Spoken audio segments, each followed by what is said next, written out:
Okay, so next question देखिए, घुमा फिरा के ये क्वेश्चन कि इंडिया कितने नंबर में है पॉल्यूशन एमिट करने में, या फिर यूएस कितने नंबर पे है, चाइना कितने नंबर पे है, ये क्वेश्चन बहुत बार रिपीट हुआ हुआ है। तो एक तरीके का ये रिपीटेड क्वेश्चन है which is very rare to see. हाँ, डिफरेंस यही है कि अब लेवल बढ़ा करके करेंट सीक्वेंस ऑफ कंट्री पूछ दी जा रही है। पहले आपको ये पूछा जाता था कि नंबर 1 एमिटर कौन सा है, या इंडिया का कौन सा रैंकिंग आता है कार्बन डाइऑक्साइड एमिशन में। So yes, you all have to attempt this.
Okay. Varied answers 1, 3. Okay, ये हमें सबको पता है। सबसे पहला नंबर पे कौन से आते हैं country in decreasing order of their contribution. सबसे कम कौन एमिट करता है, ये था। तो इसका आप रिवर्स ऑर्डर का भी कर सकते हैं कि सबसे ज्यादा कौन करता है।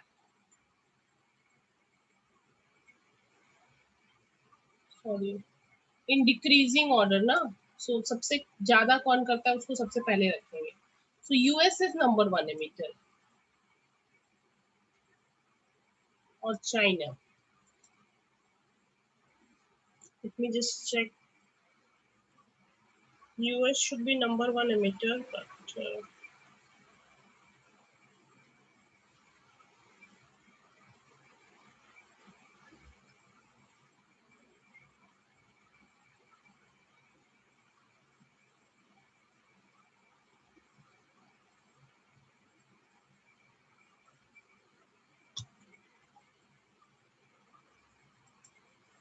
क्या है आंसर यहाँ पर?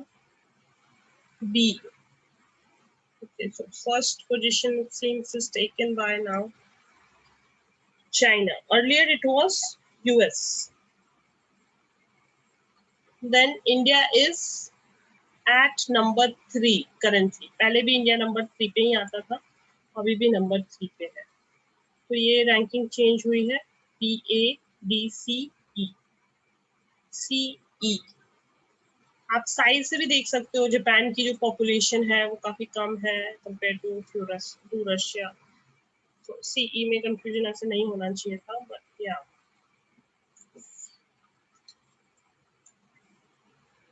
Okay, noise pollution regulations 2000।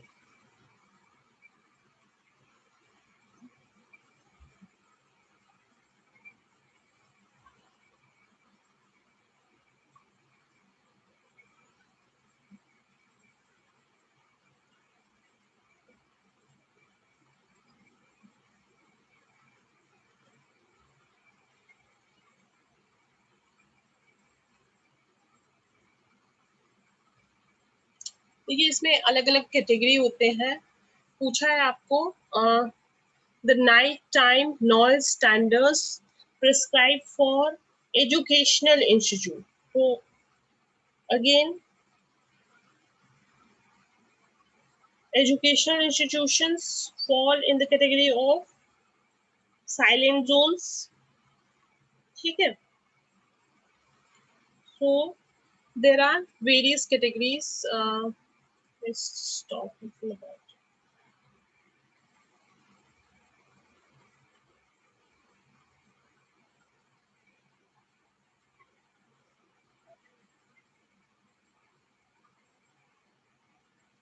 I will share the screen once more. I'll show you on Google only.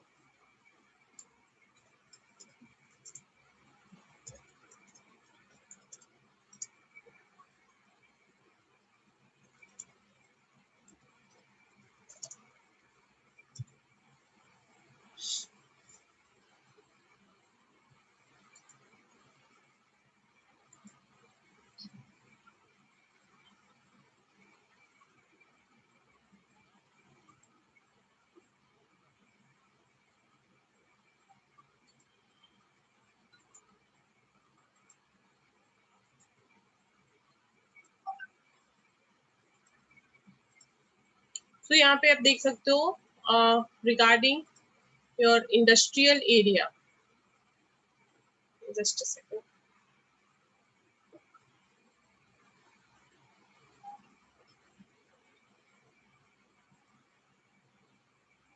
ये पूरा चार्ट है, मैं आप लोग के साथ शेयर कर दूंगी व्हाट्सएप ग्रुप में। देखो, industrial area, commercial area, residential area, और सबके अलग अलग लिमिट है।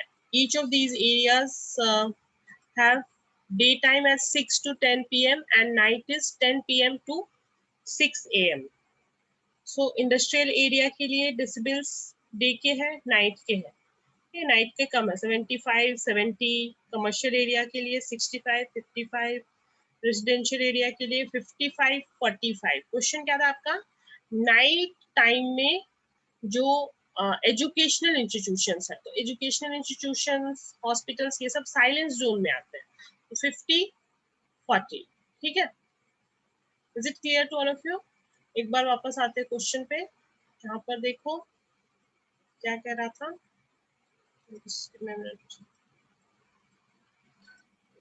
Ma'am, industrial area and commercial area के एग्जांपल्स आप बता सकते हो एंड दोनों में डिफरेंस?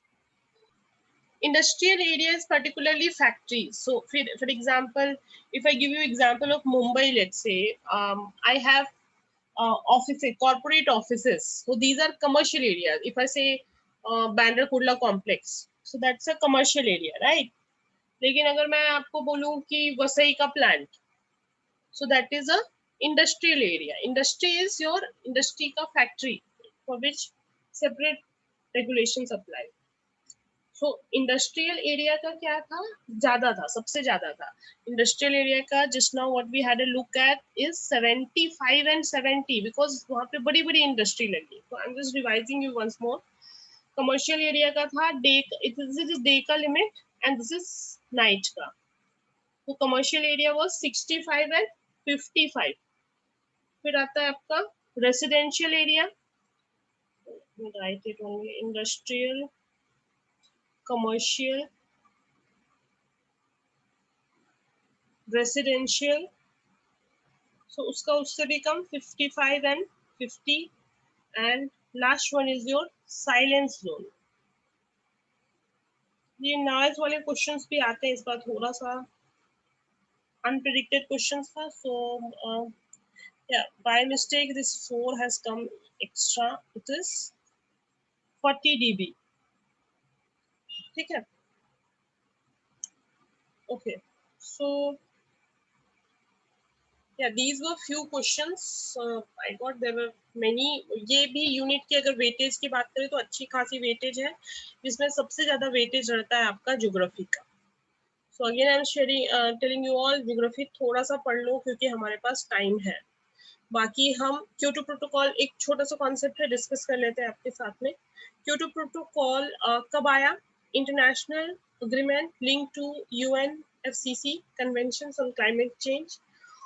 कॉप 3 के दौरान आया था। अब what is this COP? We I have made separate videos, I be sharing this links, जो कि पहली बार कर रहे हैं, ठीक है।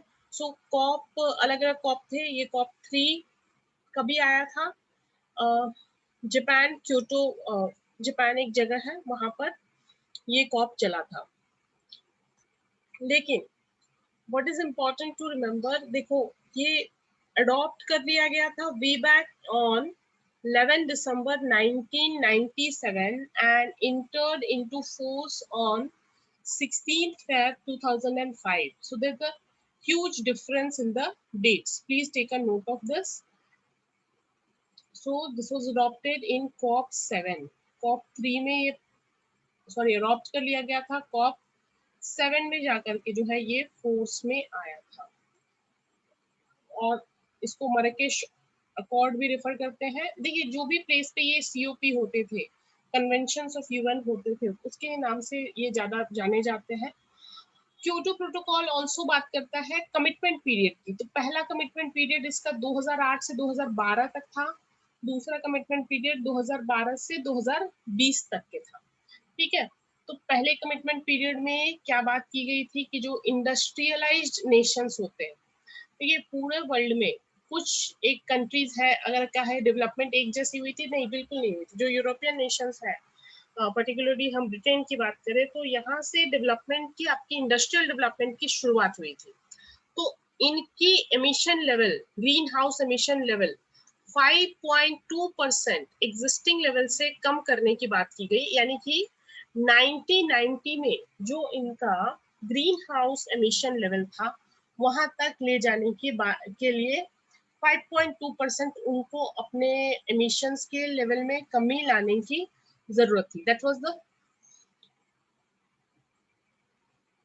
गोल सेटअप। ना वाई इंडस्ट्रियलाइज्ड नेशंस, क्योंकि हमने अभी बात की कि इंडस्ट्रियलाइज्ड नेशंस में इंडस्ट्रियल रिवॉल्यूशन आपका समझिए अर्ली 16th सेंचुरी से ही या 15th सेंचुरी से इनफैक्ट स्टार्ट हो गया था। तो ये लोग तब से जो है एनवायरमेंट को पोल्यूट कर रहे हैं without thinking about the environment. एक समझिए 19th century, letter 19th century में ही ये अवेयरनेस स्टार्ट हुई कि हमें जा करके जो है हमें एनवायरमेंट के लिए कुछ करना है। Before that the countries were busy just making money for themselves at the cost of environment. तो डेवलप्ड कंट्रीज कहता है प्रिंसिपली रिस्पॉन्सिबल है for current high level of green house emission. Green house emission क्या है? एक 6 gases का emissions है which is harmful for the atmosphere. So more than 150 years of industrial activity जो इन्होंने की है, जिसकी वजह से ये जो प्रोटोकॉल है आपका Kyoto protocol places heavier burden on the developed nation, and the principle is common but differentiated responsibility। तो एक तरीके से रिस्पॉन्सिबिलिटी को डिफरेंशिएट कर दिया गया। कहते थे जो इंडस्ट्रियल नेशंस थे या डेवलप्ड नेशंस थे, उनको टेक्नोलॉजी से भी मदद करनी है, और ऐसा नहीं कि वो जो अपना कचरा दूसरे देशों में डेवलपिंग और अंडर डेवलप्ड मार्केट्स में सेल कर देते थे। सेल कैसे कर देते थे, इसका पूरा का पूरा एक मैकेनिज्म है। एक 2 मिनट में इसको डिस्कस कर लेते हैं। So I just straight away jump to mechanism. What was happening before this Kyoto protocol? So there were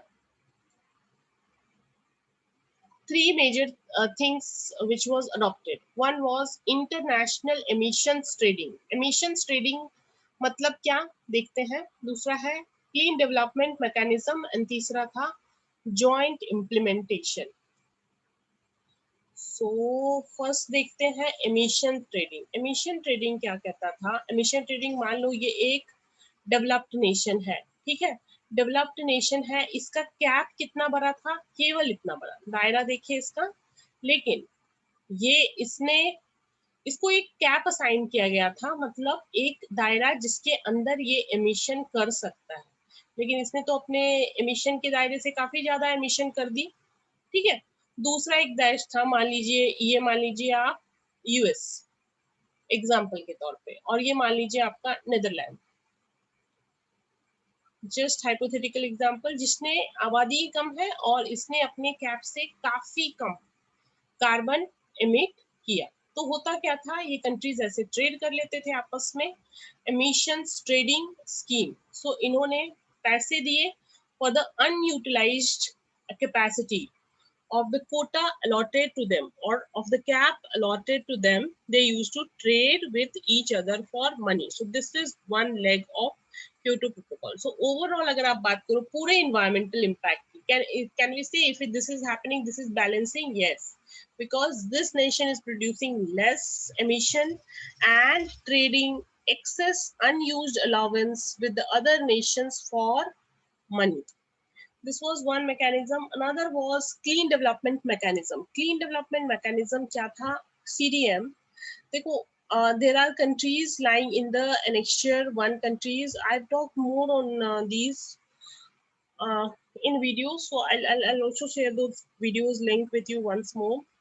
The clean development mechanism क्या कहता था कि ये जो इंडस्ट्रियल नेशंस है, ये जा करके रिन्यूएबल कंपनीज लगाएं, क्लीन डेवलपमेंट मैकेनिज्म के प्रोजेक्ट्स लगाएं किसी और देश में जाकर के, और बदले में ये जो देश है जहाँ पे जो डेवलपिंग हो या अंडर डेवलप नेशन हो, जहाँ पे ऐसे प्रोजेक्ट्स लगाएं, उसके बदले में ये ऑर्गेनाइजेशंस जो डेवलपिंग या अंडर डेवलप नेशंस के ऑर्गेनाइजेशंस हैं, वो सर्टिफिकेट दे कार्बन क्रेडिट्स का कि इतना कार्बन क्रेडिट्स रिड्यूस कर रहे हैं, क्योंकि यहाँ तो already they are producing more carbon emissions.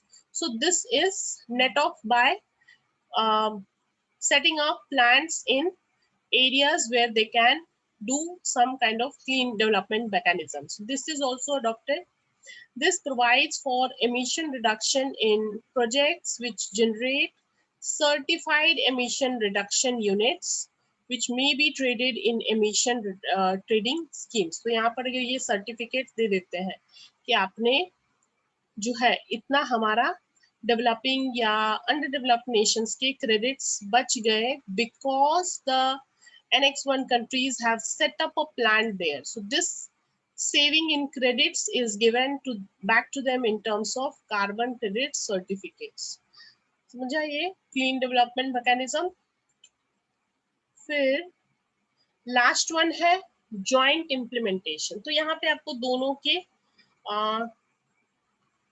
Common चीजें मिलेंगी. क्या कहता है? Developed country needs this green certificates and joint implementation में they set up a project again in developing या underdeveloped countries earns carbon credit emission reduction units. So they sell their carbon credits.